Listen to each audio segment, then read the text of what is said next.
ತರಗತಿಗೆ ಸ್ವಾಗತ.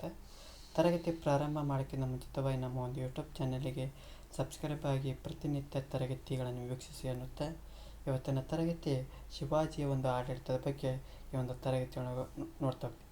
ಈ ಒಂದು ತರಗತಿಯೊಳಗೆ ಆಡಳಿತ, ಕಂದಾಯ ವ್ಯವಸ್ಥೆ, ನ್ಯಾಯಾಂಗ ಪದ್ಧತಿ, ಸೈನ್ಯ ಮತ್ತು ಶಿವಾಜಿಯ ಒಂದು ಉತ್ತರಾಧಿಕಾರಿಗಳ ಬಗ್ಗೆ ಈ ಒಂದು ತರಗತಿಯೊಳಗೆ ಸಂಪೂರ್ಣವಾಗಿ ಚರ್ಚೆಯನ್ನು ಮಾಡ್ತಾ ಹೋಗ್ತೀವಿ.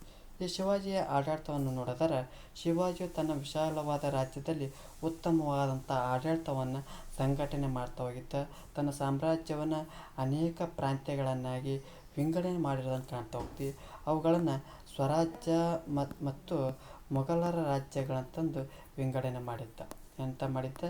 ಸ್ವರಾಜ್ಯ ಮತ್ತು ಮೊಘಲರ ಒಂದು ರಾಜ್ಯಗಳಂತಂದು ಕರಿತಾ ಇದ್ದ.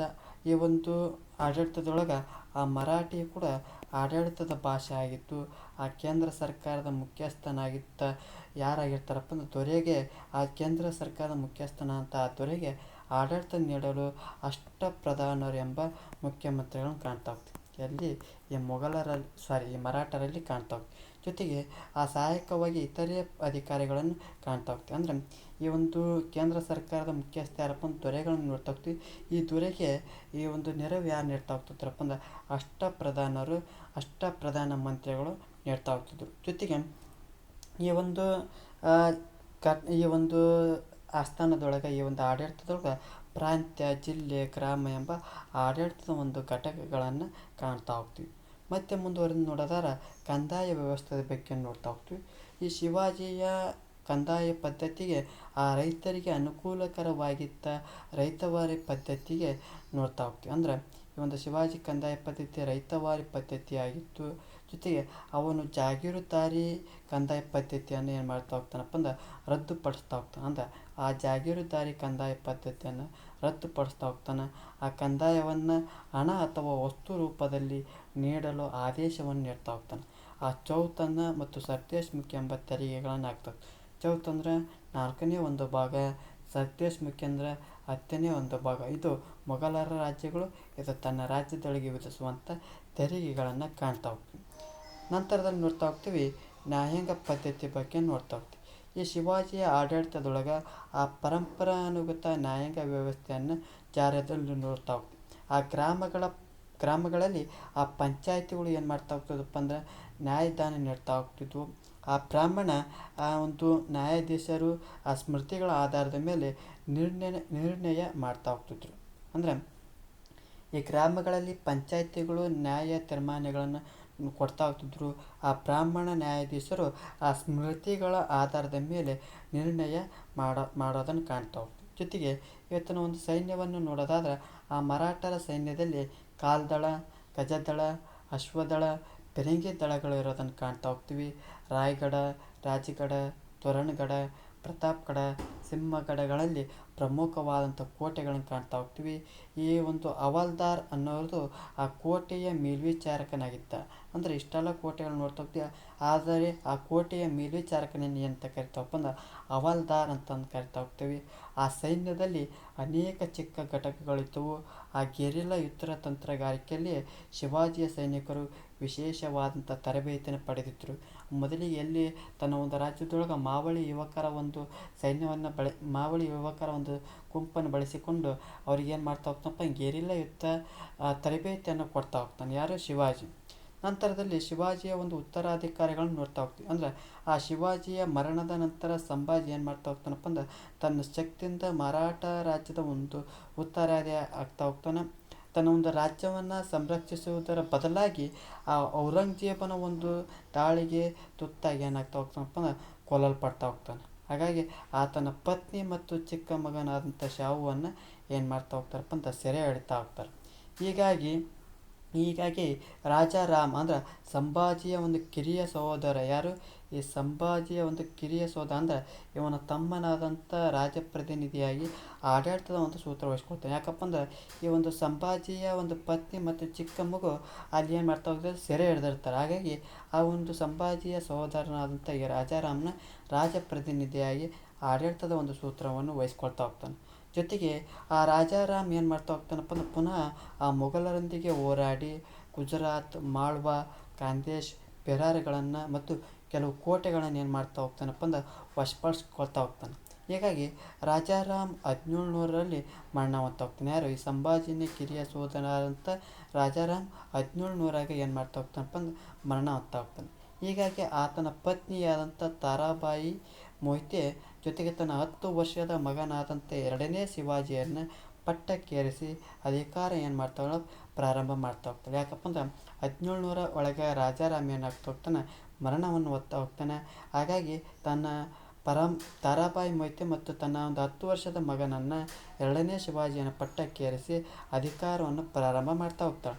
ಈ ಒಂದು 1700ರಿಂದ 1708ರವರೆಗೆ ರಾಜಪ್ರತಿನಿಧಿಯಾಗಿ ನಿರ್ವಹಣೆ ಮಾಡ್ತಾ ಹೋಗ್ತಾಳೆ. ಯಾರು? ತಾರಾಬಾಯಿ ಮೊಯ್ತೆ. ಇವಳು ಸಹ ಔರಂಗಜೇಬನೊಂದಿಗೆ ಯುದ್ಧವನ್ನು ಪ್ರಾರಂಭ ಮಾಡ್ತಾ ಹೋಗ್ತಾಳೆ. ಆ ಪ್ರಾರಂಭದಲ್ಲಿ ಮೊಘಲರು ವಿಜಯಶಾಲಿಗಳಾದರೆ ನಂತರದಲ್ಲಿ ಆ ಮರಾಠರು ತಮ್ಮ ಒಂದು ಕಳೆದುಕೊಂಡಿದ್ದಂಥ ಕೋಟೆಗಳನ್ನು ಪುನಃ ಏನು ಮಾಡ್ತಾ ಹೋಗ್ತಾರಪ್ಪ ಅಂದ್ರೆ ವಶಪಡಿಸ್ಕೊಳ್ತಾ ಹೋಗ್ತಾರೆ. ಈ ಒಂದು ಔರಂಗಜೇಬನ ಉತ್ತರಾಧಿಕಾರಿಯಾದಂಥ 1ನೇ ಬಹದ್ದೂರ್ ಶಾ ಆ ಸಂಭಾಜಿಯ ಪುತ್ರನಾದಂಥ ಶಾಹುವನ್ನು ಬಂಧನದಿಂದ ಬಿಡುಗಡೆಗೊಳಿಸ್ತಾ ಹೋಗ್ತಾನೆ. ಯಾರು? ಈ ಒಂದು 1ನೇ ಬಹದ್ದೂರ್ ಶಾ ಅಂದರೆ ಔರಂಗಜೇಬನ ಉತ್ತರಾಧಿಕಾರಿಯಾದಂಥ 1ನೇ ಬಹದ್ದೂರ್ ಶಾ ಆ ಸಂಭಾಜಿಯ ಪುತ್ರ ಶಾಹು ಅಂದ್ರೆ ಈ ಸಂಭಾಜಿಯ ಪುತ್ರನಾದಂಥ ಏನು ಮಾಡ್ತಾ ಶಾಹುನ ಬಂಧನದಲ್ಲಿಟ್ಟಂಥ ಈ ಶಾಹುನ ಏನು ಮಾಡ್ತಾ ಹೋಗ್ತಾನೆ, ಬಿಡುಗಡೆ ಮಾಡ್ತಾ ಹೋಗ್ತಾನೆ. ಜೊತೆಗೆ ಆ ದಕ್ಷಿಣದಲ್ಲಿದ್ದ ಮುಘಲರ ಒಂದು ಸುಬಾಗಳಿಂದ ಚೌತ್ ಮತ್ತು ಸರ್ದೇಶ್ ಮುಖಿ ಸಂಗ್ರಹಿಸಲು ಅನುಮತಿ ನೀಡ್ತಾ ಹೋಗ್ತಾನೆ. ಯಾರಿಗೆ? ಈ ಒಂದು ಶಾಹುಗೆ ಈ ಒಂದು ಬಿಡುಗಡೆ ಮಾಡಿ ಚೌತ್ ಮತ್ತು ಸರ್ದೇಶ್ ಮುಖಗಳ ತೆರಿಗೆಗಳನ್ನು ಸಂಗ್ರಹಿಸಲು ಅನುಮತಿ ನೀಡ್ತಾ ಹೋಗ್ತಾನೆ. ಜೊತೆಗೆ ಈ ತಾರಾಬಾಯಿ ಮತ್ತು ಶಾಹು ನಡುವೆ ಆಂತರಿಕ ಕಲಹಕ್ಕೆ ಕಾರಣ ಆಗ್ತದೆ. ಯಾಕಪ್ಪ ಅಂದರೆ ಶಾಹು ಈ ಸಂಭಾಜಿಯ ಮಗ ಆಗ್ತಾ ಹೋಗ್ತಾನೆ, ತಾರಾಬಾಯಿ ರಾಜಾರಾಮನ ಹೆಂಡತಿ ಆಗ್ತಾ ಹೋಗ್ತಾಳೆ. ಈ ಒಂದು ಪ್ರಸ್ತುತದಲ್ಲಿ ಇವರು ಆಡಳಿತ ಮಾಡ್ತಾ ಇರ್ತಾರೆ. ಈ ಒಂದು ತಾರಾಬಾಯಿಯ ಒಂದು ಆಡಳಿತ ನೋಡದೆ ಆ 1ನೇ ಬಹದ್ದೂರ್ ಶಾ ಏನು ಮಾಡ್ತಾ ಹೋಗ್ತಾನೆ, ಈ ಶಾಹುನ ಬಿಡುಗಡೆ ಮಾಡ್ತಾ ಹೋಗ್ತಾನೆ. ಈ ಒಂದು ಇವರಿಬ್ಬರ ಒಂದು ಆಂತರಿಕ ಕಲಹಕ್ಕೆ ಕಾರಣ ಆಗ್ತಾ ಹೋಗ್ತದೆ. ಈ ಒಂದು ಆಂತರಿಕ ಕಲಹದಿಂದ ಏನಾಗ್ತೈತಿ, ತಾರಾಬಾಯಿ ಏನಾಗ್ತಾ ಹೋಗ್ತಾಳೆ, ಆ ಸೋಲನ್ನು ಅನುಭವಿಸ್ತಾ ಹೋಗ್ತಾಳೆ, ಪರಾಭವ ಆಗ್ತಾ ಹೋಗ್ತಾಳೆ. ಆದರೆ ಈ ಶಾಹು ಅಷ್ಟೊಂದು ಸಾಮರ್ಥ್ಯ ಹೊಂದಿಲ್ಲ. ಹಾಗಾಗಿ ಇದರಿಂದ ಏನಾಗ್ತೈತಪ್ಪ ಅಂದ್ರೆ ತನ್ನ ಒಂದು ಆಡಳಿತವನ್ನು ಪೇಶ್ವೆಗೆ ಬಿಟ್ಕೊಡ್ತಾ ಹೋಗ್ತಾನೆ. ಯಾರು? ಈ ಶಾವ ಬಿಟ್ಕೊಡ್ತಾ ಅಂದ್ರೆ ಈ ಪೇಶ್ವೆ ಅಂದ್ರೆ ಪ್ರಧಾನ ಮಂತ್ರಿ ಅಂತ ಕರಿತಾ ಹೋಗ್ತೀವಿ. ಹೀಗಾಗಿ ಆ ಮರಾಠ ರಾಜ್ಯದಲ್ಲಿ ಪೇಶ್ವರ ಒಂದು ಆಡಳಿತ ಪ್ರಾರಂಭವಾಗೋದನ್ನು ಕಾಣ್ತಾ ಹೋಗ್ತೀವಿ. ಯಾಕಪ್ಪ ಅಂದ್ರೆ ಇಲ್ಲಿ ಮುಖ್ಯವಾಗಿ ಸಂಭಾಜಿ ಏನು ಮಾಡ್ತಾ ಹೋಗ್ತಾನೆ, ಮರಣವನ್ನು ಹೊಂದ್ತಾ ಹೋಗ್ತಾನೆ. ಆ ಮರಣ ಹೊಂದಂಥ ಸಂದರ್ಭದಲ್ಲಿ ಏನಾಗ್ತಾ, ಆತನ ಹೆಂಡತಿ ಆ ಒಂದು ಸಂಭಾಜಿಯ ಕೊಲ್ಲಲ್ಪಟ್ಟ ನಂತರ ಆತನ ಹೆಂಡತಿ ಮತ್ತು ಪತ್ನಿ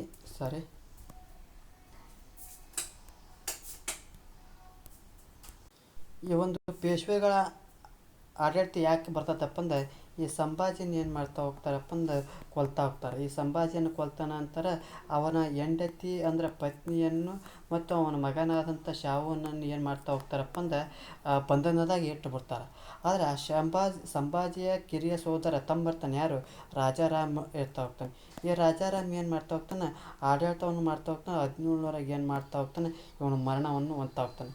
ಈ ಮರಣವನ್ನು ಹೊಂದಿದಂಥ ಸಂದರ್ಭದೊಳಗೆ ತಾರಾಬಾಯಿ ಶಿಂದೆ ಏನು ಮಾಡ್ತಾ ಹೋಗ್ತಾರೆ, ತನ್ನ ಮಗನಾದಂಥ 10 ವರ್ಷದ ಮಗನಾದಂಥ 2ನೇ ಶಿವಾಜಿಯನ್ನು ಏನು ಮಾಡ್ತಾ ಹೋಗ್ತಾಳೆ, ಪಟ್ಟಾಭಿಷೇಕ ಮಾಡ್ತಾ ಹೋಗ್ತಾಳೆ.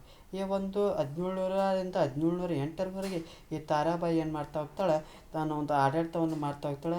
ತನ್ನ ಆಡಳಿತವನ್ನು ಮಾಡೋದ್ರ ಜೊತೆಗೆ ಔರಂಗಜೇಬನ ವಿರುದ್ಧ ಯುದ್ಧವನ್ನು ಸಾರ್ತಾ ಹೋಗ್ತಾಳೆ. ಮೊದಲಿಗೆ ಆ ಮೊಘಲರು ಯುದ್ಧದಲ್ಲಿ ಜಯಗಳಿಸಿದ್ರು ಕೂಡ ಆ ತದನಂತರದಲ್ಲಿ ಮರಾಠರು ಕಳೆದುಕೊಂಡಂಥ ಪ್ರದೇಶಗಳನ್ನು ಏನು ಮಾಡ್ತಾ ಹೋಗ್ತಾರಪ್ಪ ಅಂದ್ರೆ ವಾಪಸ್ ಪಡೆದುಕೊಳ್ತಾ ಹೋಗ್ತಾರೆ. ಹೀಗಾಗಿ ಆ ಔರಂಗಜೇಬನ ಉತ್ತರಾಧಿಕಾರಿ ಅಂತ 1ನೇ ಬಹದ್ದೂರ್ ಶಾ ಏನು ಮಾಡ್ತಾ ಹೋಗ್ತಾನಪ್ಪ ಅಂದರೆ ಈ ಶಾಹುನ ಬಿಡುಗಡೆ ಮಾಡಿಬಿಡ್ತಾನೆ.